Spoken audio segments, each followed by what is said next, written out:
Sorry guys, it cut off. Anyway, so what I was saying was I've seen a lot of things that are what you would call holy relics, except relics aren't holy, they're things. So don't get so caught up on that. Get caught up in the God that makes, that is holy and makes things have purpose. So anyway, we see this, now you're seeing in chapter 8, you're just seeing a whole recount of the account in more detail. So now you're starting to see that they waited another 40 days because after 2 months the waters had continued to go down.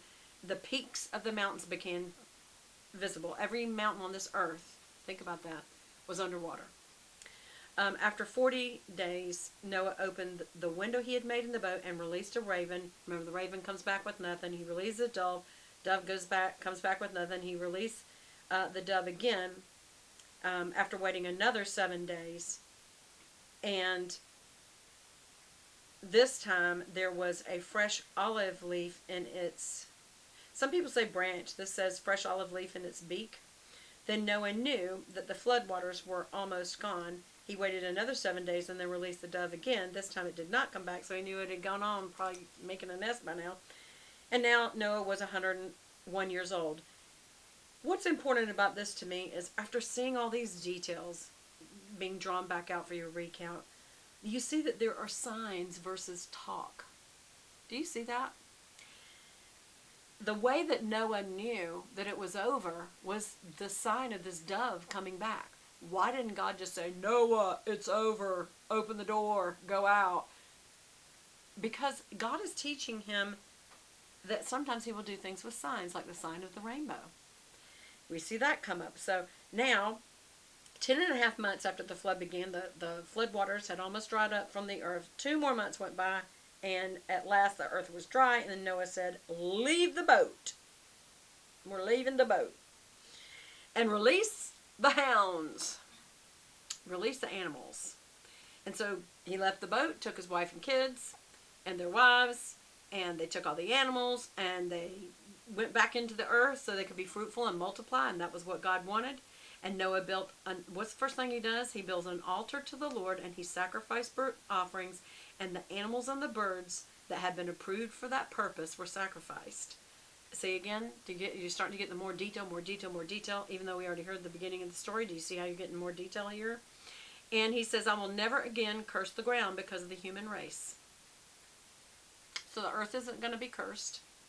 He said, as long as the earth remains, there will be planting and harvesting, cold and heat, summer and winter, day and night. I'm going back to the seasons thing. I'm going back to planting and harvesting. This does not mean we're getting away with sin. There's still going to be the consequences of sin, but I won't destroy the earth this way again. And I won't curse the ground again.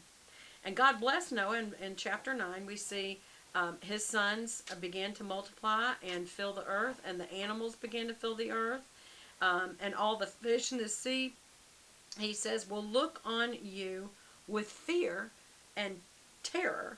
I have placed them in your power. I have given them to you as food, just as I once gave you grain and vegetables.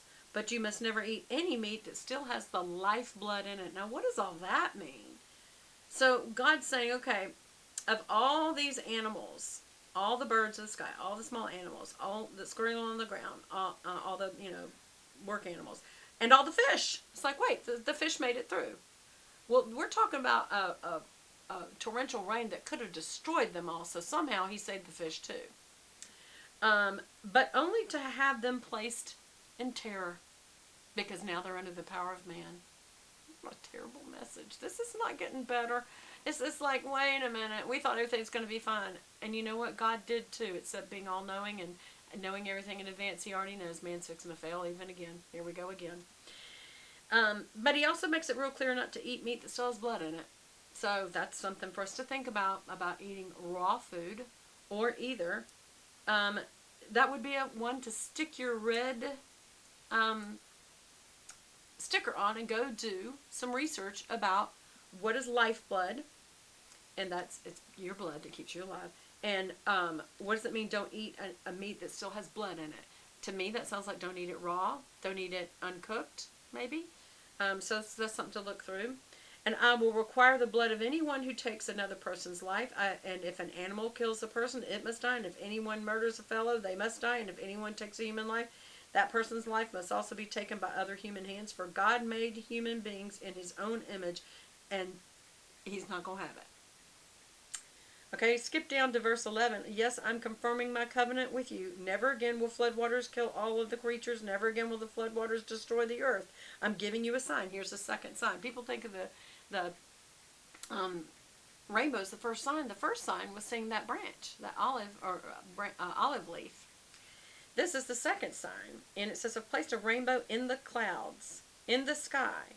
When I send clouds, okay, sorry, y'all, that was just funny for a second. When I send clouds over the earth, the rainbow will appear, and it will and I will remember my covenant with you, with the living and with all living creatures, and never again will I destroy it by floodwaters. He's pretty clear. He's leaving something open there that he will, and we know it's by fire.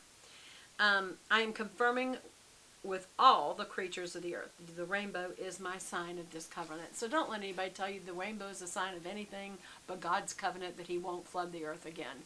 Not only to man, but to animals. Isn't that interesting? Okay, so now we're seeing that Noah came out of the boat, and he's the father of Shem, Ham, and Japheth. And Ham is the father of Canaan, remember? So from these three sons, Noah came from all the people who populate the earth, and Noah began to cultivate the ground and plant a vineyard. And one day he drank some wine he'd made, and he became drunk. So Noah's already up to no good. We're not supposed to be doing that. Laid naked in his tent, and then Ham walks in, and he saw him. And he went outside and told his brothers.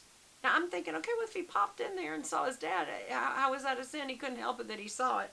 You just keep reading. Look what Shem and Japheth do.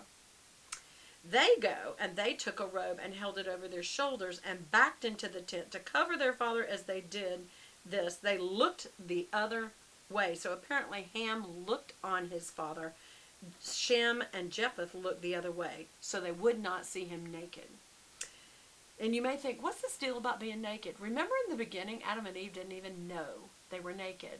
And when God said, how did you know you were naked? It was because they'd listened to Satan. So there is something about the nakedness and innocence that was lost. And so, again, this is a respect for their father and innocence that Ham did not do, that Shem and Japheth did. And so when Noah woke up out of his stupor, meaning his drunken stupor, he learned what Ham, his youngest son, had done, and he cursed Canaan, the son of Ham, for this disrespect, I would say. And he said, may Canaan be cursed, be the lowest of servants to his relatives. And then he said, may the Lord, the God of Shem, be blessed, and may Canaan be his servant. So he's setting up some history stuff that's going to go on. It ain't going to be fun. Noah lived another 350 years, and so by 950 years, he died. And that's the end of that. What do y'all think? It's getting difficult, y'all. It's getting difficult for me already to keep up. It's getting difficult for me to have understanding that I don't have to go off to other Bibles and other sources on the internet and notes and pastors and people to help me understand well enough to help you. But let me tell you this, we're not giving up. Again, just like you, if we get behind on something, just keep staying on the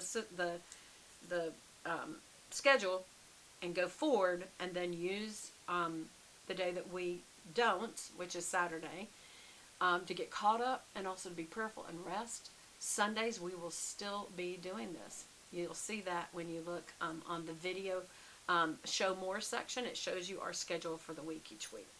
So again, please give me your comments below, any learnings or corrections you feel that I need to know, and certainly prayer requests. And also when you see these prayer requests, especially Ryan, Mr. Goodbody Piano Studio, this confirmation that he has ME, y'all be praying for him, that God would heal him of that. If God so does not do that, that he would at least give him joy in the midst of suffering, and that the suffering would be mild, and that he would be able to find joy in living, even though he's dealing with something. We all have things to deal with. So, and I'm not making light of this, but God doesn't always, we know this is true, he doesn't always heal. But sometimes he does, and we just got to leave it up to him. He's all-knowing God, and we can trust him. So I hope y'all enjoying this. I am going to do some videos from my other channel, Bible Beauty, And then we're going to come back and get to the next day here. I love y'all. Appreciate y'all. Be praying for this. And I'll talk to you again soon. Bye!